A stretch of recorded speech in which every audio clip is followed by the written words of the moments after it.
Olá pessoal, bem-vindos de volta ao curso de Estrutura de Dados e Algoritmos com Java. Eu sou a Loiane, essa é a aula de número 7 e hoje nós vamos continuar o assunto sobre vetores ou arrays e nós vamos aprender como adicionar um elemento em qualquer posição do vetor. Na aula de hoje, como a gente vai começar a codificar um código que é um pouquinho mais complexo do que a gente viu nas aulas anteriores, mas não é nada do outro mundo, viu? A gente vai trazer isso de forma visual para a gente poder visualizar como que é a lógica que a gente precisa fazer. Então essa é uma dica que eu dou para vocês que ainda estão na faculdade, estão fazendo o curso de estrutura de dados e principalmente depois em estrutura de dados um pouco mais complexas como listas encadeadas e árvores, que tem os algoritmos que são um pouco mais difíceis de ficar memorizando. A dica que eu dou é sempre tentar desenhar o que você precisa fazer, porque assim fica muito mais fácil depois da gente traduzir o que está na figura para código. E o bom disso aqui é que a gente pode pegar essa lógica e traduzir para qualquer linguagem de programação que a gente esteja utilizando.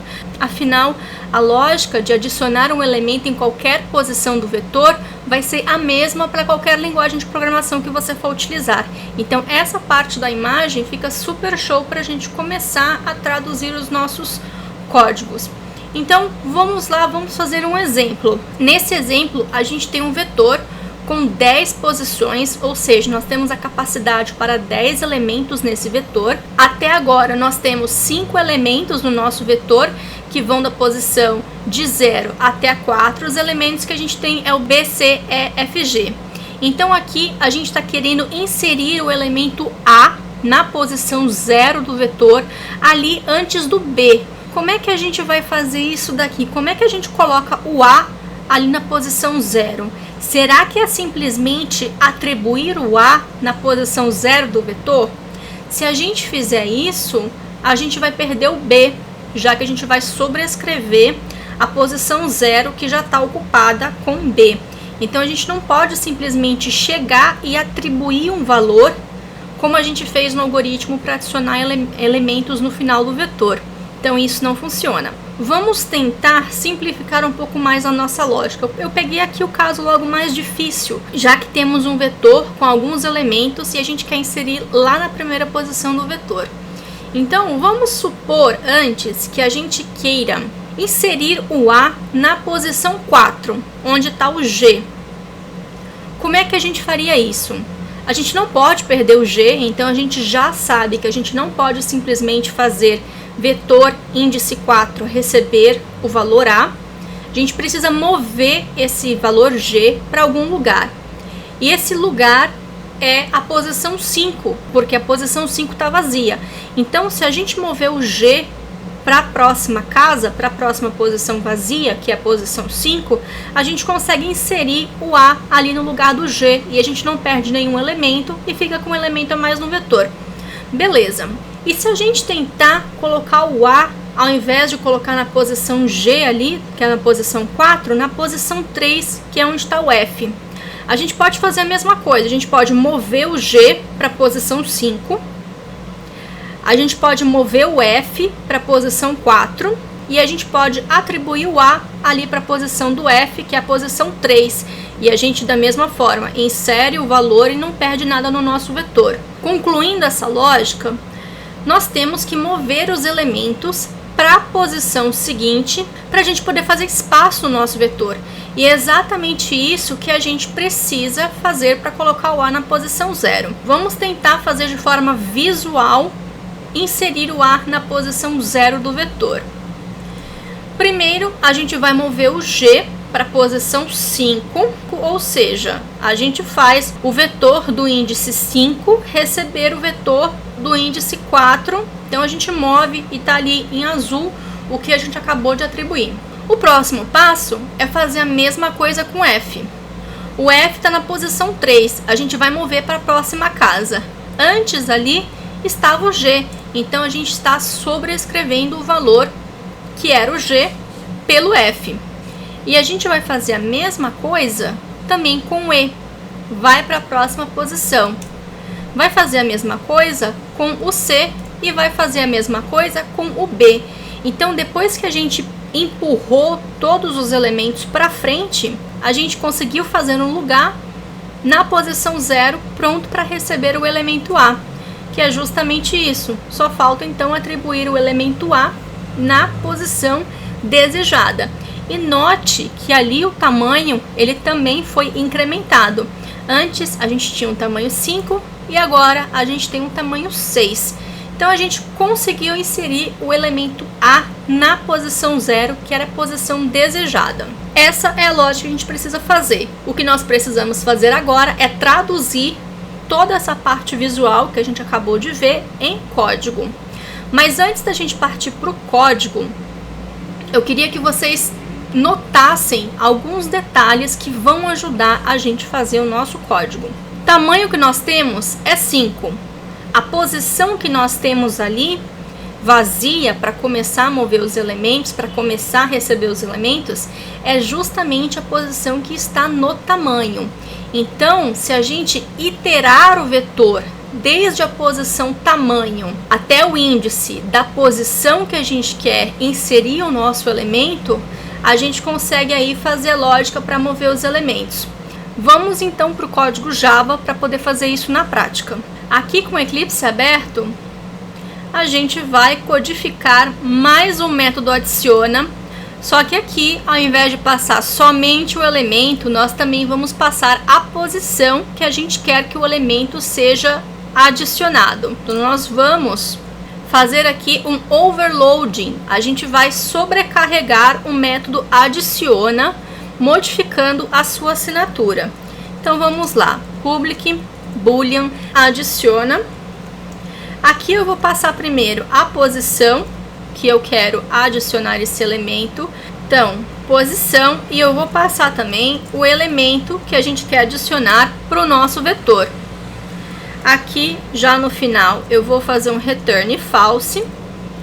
E aqui a gente já coloca a lógica caso dê para adicionar esse elemento. Primeira coisa que a gente precisa fazer é verificar se a posição que o usuário está passando para esse método é uma posição válida. E a gente já tem aqui no método de busca essa lógica para verificar se a posição é válida ou não. Então, parte do código já está feito, só fazendo aqui um Ctrl+C do método busca para um Ctrl+V aqui para o método adiciona. E agora a gente pode focar na lógica que a gente precisa para poder começar a mover os elementos. Para a gente mover os elementos, a gente vai utilizar um for para poder iterar o nosso vetor. Aqui dentro do nosso for, vou criar uma variável i. Só que o nosso i, ele não vai de 0 até o length do vetor, como a gente está acostumado a fazer nos nossos outros códigos. Nós vamos inicializar o i com uma outra variável. A gente viu lá na parte gráfica que a gente sempre movia do tamanho até a posição. Então, a primeira coisa que nós vamos fazer aqui para nossa lógica é atribuir o tamanho, ou this.tamanho, como vocês preferirem, para nossa variável i. Depois a gente vai voltar aqui e vai fazer mais uma modificação para ajudar na nossa lógica. E a variável i, ela precisa ser maior ou igual que a posição que a gente está passando, já que a gente foi até o índice da posição que a gente desejava e moveu os elementos daquela posição para frente. Então, nós vamos aqui até a posição do vetor. E aqui, ao invés de incrementar, nós vamos decrementar, já que a gente está fazendo, né, a gente está iterando o vetor de trás para frente. Beleza. Agora a gente pode focar na nossa lógica de mover os elementos. Então, aqui, this.elementos, nós vamos passar o i aqui. E nós vamos receber também o valor que está numa outra posição do vetor. Vamos parar para pensar um pouquinho. A gente não pode fazer a posição i recebendo a própria posição i, porque não faz muito sentido. Vamos tentar aqui voltar para a parte gráfica para a gente conseguir novamente imaginar isso aqui. Então, lá no desenho a gente tinha B, C, E, F e G, que aqui era a posição vou colocar aqui, ó, 0, 1, 2, 3, 4. E aqui a gente tinha, o que eu posso colocar aqui para poder colocar um? Eu vou colocar aqui um mais, tá? Uma posição mais aqui. Só para mostrar que não tinha nada. Então aqui a gente tinha posição 5, posição 6. E lá no código, a primeira coisa que a gente fez foi fazer a posição 5, que é o tamanho. Então eu vou colocar aqui, ó, o tamanho é 5, recebendo a posição 4. Então essa casa aqui, esse dis.elementos que está recebendo, ele precisa ser maior que o i. Então eu vou colocar aqui mais 1. Se a posição i mais 1 recebendo a posição i, beleza, a gente tá todo coberto. Só que aí vai surgir um outro problema, porque o tamanho é 5. Vamos tentar fazer esse código aqui manualmente. A primeira vez o i vai valer 5. Então o i vai valer 5, já que o tamanho é 5. E o dis.elementos vai ser 5 mais 1, que é essa posição 6. Não, a gente quer vir aqui nessa posição 5. Então, simplesmente atribuir o tamanho como primeira referência para o i não vai fazer muito sentido. Se a gente tentar, por exemplo, fazer um tamanho menos 1 aqui, vamos ver como é que isso vai ser. O dis.tamanho é 5 menos 1, então aqui é 4. Primeira passada nesse for, o i vai valer 4. O vetor da posição 4 mais 1, que é 5, recebendo o 4, que é o valor do i. Beleza, funcionou, essa é a lógica que a gente precisa. Então, tá aqui o for feito. Depois que a gente moveu todos os elementos, então aqui a gente vai mover todos os elementos. Depois que a gente mover, a gente só precisa atribuir o elemento para a posição. Então, o índice da posição recebe o elemento e, é claro, a gente também faz um dis.tamanho mais, que é para adicionar um, tá difícil, hein? Que é para adicionar um aqui para o nosso tamanho. Esse é o código, então, de adicionar um elemento em qualquer posição do vetor. Vamos, então, criar uma classe teste, que vai ser aula 7, com public static void main, e ver se funciona. Então, aqui, vetor é igual a new vetor. Vou criar um vetor com capacidade 10 e vou justamente adicionar aquele exemplo que a gente fez. Então, primeiro eu vou sempre adicionar no final do vetor, tá? Então, aqui primeiro eu vou adicionar o B, depois o C, depois o E, depois o F e depois o G.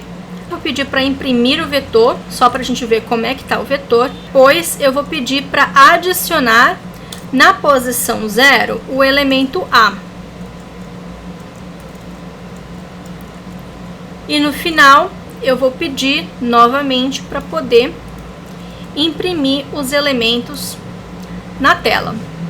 Vamos ver o que isso vai dar. Então eu vou rodar esse algoritmo aqui, e aqui na parte de baixo ele tinha o B, C, E, F, G e tem o A, B, C, D, E, F, G.